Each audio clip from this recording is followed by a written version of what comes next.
Hello বন্ধুরা, এই আলু পোস্ত বানানো হবে, তাই এই আলু কেটে নেওয়া হয়েছে, এই পোস্ত বাটা, আর এখানে এই ঝিঙে। তো ঝিঙে আলু পোস্ত হবে। ভিডিওটা পুরো দেখতে থাকুন।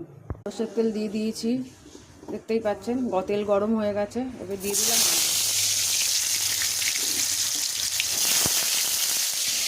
ঝিঙে। সুন্দর করে ভেজে নেওয়া হচ্ছে, লাল করে ভেজে নেবে। বন্ধুরা, আলুটা সুন্দর করে ভাজা হয়ে গেছে লাল লাল। আলু তুলে নিয়ে ফের একটু সর্ষের তেল দেওয়া হলো। এবারে পোস্তটা ভেজে নেবো, যেন কাঁচা পোস্তর গন্ধটা না থাকে। বন্ধুরা, পোস্তটা দেওয়া হয়ে গেছে, পোস্তটা ভালো করে একটু ভেজে নেব যতক্ষণ কাঁচা গন্ধটা চলে যায়। পোস্তটা ভাজা হয়ে গেছে মোটামুটি। ঝিঙেটা দিয়ে দিলাম, ঝিঙেটা দিয়ে ভালো করে নাড়াচাড়া করবো। এখন আমার দেখুন ঝিঙে আলু পোস্ত কমপ্লিট। যদি ভিডিওটি ভালো লাগে, লাইক, শেয়ার, কমেন্ট এবং সাবস্ক্রাইব